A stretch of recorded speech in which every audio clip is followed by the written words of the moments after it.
Bienvenue dans les voies de l'harmonie et de notre première saison. Revenir à soi dans un monde qui nous disperse. Ici, on ralentit un peu le rythme.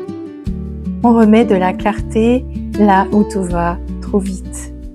Et on apprend pas à pas à revenir à cet endroit en nous qui n'a jamais cessé vraiment d'exister. Alors je vous invite à prendre une respiration profonde.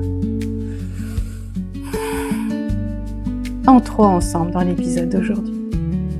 Nous allons parler d'une chose étrange et pourtant quelque chose de très simple et de déroutant. Pourquoi sommes-nous si déconnectés de nous-mêmes?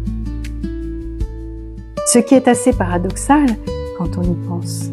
Parce que normalement, on est censé se connaître un minimum. On vit avec nous-mêmes, 24 heures sur 24, sans pause, sans week-end, sans option changer d'utilisateur. Et pourtant, beaucoup ont parfois cette sensation étrange d'être occupé dans sa vie, mais en même temps un peu absent de soi-même. Imaginez une journée classique. Le réveil sonne, pas encore les yeux ouverts que déjà c'est le téléphone, une notification, puis une autre. Et sans vraiment s'en rendre compte, on est déjà plongé dans le monde. Des messages, des informations, des réseaux sociaux, des emails et parfois même une vidéo de quelqu'un qui explique comment réussir sa vie à 6h42 du matin, ce qui est très rassurant. On n'a pas bu son café, mais notre cerveau, lui, il a déjà fait un marathon. Et ce rythme, on s'y habitue. On devient efficace, réactif, organisé. On coche toutes les cases. On répond, on avance, on gère. Mais il y a une question qu'on oublie souvent de poser. Est-ce que je suis présent à moi-même dans tout ça? Aujourd'hui, notre esprit ressemble parfois à une pièce où plusieurs conversations ont lieu en même temps. Une réunion Zoom dans un coin, une liste de courses dans un autre, une pensée sur le travail, une inquiétude sur demain, et quelque part au milieu, il y a une petite voix qui dit « excusez-moi, j'existe aussi », mais elle parle doucement. Et elle n'a pas de notification push, donc elle est souvent ignorée. On peut être en train de faire une chose tout en pensant à 3 autres. Répondre à un message, tout en se demandant si on a répondu correctement. Se reposer, tout en culpabilisant de ne pas être productif. Même le repos devient parfois une tâche à accomplir. Et puis, il y a tout ce qu'on entend autour, les « il faudrait ». Il faudrait être productif. Il faudrait être épanoui. Il faudrait être discipliné, avoir des projets, du calme intérieur, une alimentation parfaite, une routine du matin digne d'un moine tibétain ou d'un influenceur fitness. Et si possible, sourire pendant tout ça. On pourrait presque croire qu'être humain, c'est devenu un job à plein temps. Avec en plus une évaluation trimestrielle invisible tant qu'à faire. Et parfois, sans même s'en rendre compte, on commence à vivre en fonction de ses attentes. On ajuste, on s'adapte, on se corrige, et petit à petit, une question disparaît. Qu'est-ce que moi, je ressens vraiment?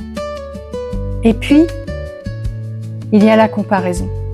Ah, la comparaison. Ce réflexe universel qui n'a jamais été aussi bien nourri qu'aujourd'hui. Avant, on se comparait à son voisin. Maintenant, on peut se comparer à 300 personnes par jour, dont en plus 280 ont l'air de l'extérieur parfaitement alignées, lumineuses, sportives et émotionnellement stables, un mardi matin à 8h17. Et on oublie souvent une chose simple. On compare notre intérieur au décor extérieur des autres. Nos doutes, nos jours gris, nos moments flous, à des images choisies, retouchées et mises en scène. C'est un peu comme comparer son lundi matin quand on est dans les transports à une carte postale de vacances. Forcément, il y a un décalage, un déséquilibre. Et c'est comme ça que sans s'en rendre compte, on s'éloigne.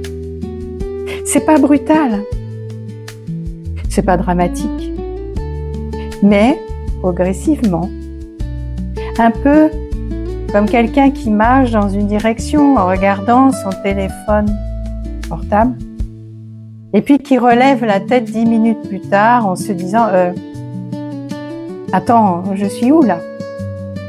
Et on continue de fonctionner. On continue de réussir parfois. On continue d'avancer. Mais il peut apparaître une sensation discrète, un fond de fatigue par-ci, un léger flou intérieur par-là, même une impression de vivre à côté de soi, et sans vraiment pouvoir l'expliquer. Et si on revenait à quelque chose de plus simple ? Revenir à soi ne veut pas dire tout quitter, ni partir méditer dans une forêt avec des vêtements en lin et à bœuf chantant. Même si, soyons honnêtes, certains ont peut-être eu cette pensée un lundi matin à 8h59. Revenir à soi commence souvent par des choses très simples, mais presque banales, mais puissantes. Par exemple, vous pouvez marcher sans écouter quelque chose dans les oreilles. Oui, sans podcast, même celui-ci. Juste écouter le bruit du monde. On peut respirer sans objectif.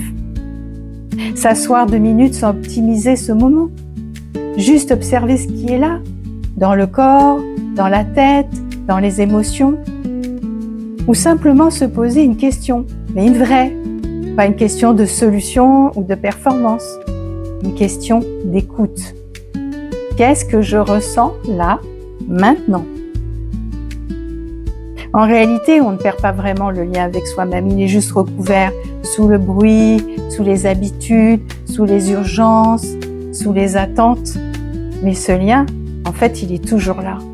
C'est un peu comme une radio mal réglée. On capte parfois certains fragments, une sensation, une intuition, un besoin, une fatigue. Et plus on l'écoute et plus on ralentit et plus le signal devient clair. Alors, je vous laisse avec cette question, une question très simple, mais pas toujours confortable. Quand avez-vous pris le temps de vous écouter réellement pour la dernière fois ? Pas pour résoudre quelque chose, pas pour analyser, juste pour écouter, sans rien attendre au retour. Et peut-être que la première étape de ce voyage, ce n'est pas de devenir quelqu'un d'autre, mais simplement de revenir habiter un peu plus pleinement qui vous êtes déjà. Avant de se quitter, j'aimerais vous dire juste quelque chose sur le prochain épisode. Dans le prochain épisode, j'aimerais parler d'un sujet qui est aussi très lié à celui-là. Le vrai épuisement n'est pas seulement physique. Et peut-être que ça va résonner chez beaucoup d'entre vous. Si cet épisode vous a parlé, n'hésitez pas à laisser un commentaire, n'hésitez pas à partager le podcast autour de vous, ou simplement à en parler à quelqu'un qui en aurait besoin. Ça va vraiment aider ma chaîne à la faire vivre, donc ma chaîne YouTube Les Voix de l'Harmonie. Et moi, je vous dis à très bientôt. Prenez soin de vous, comme on entretient une flamme d'un beau feu de joie. Et à très vite sur le podcast Les Voix de l'Harmonie.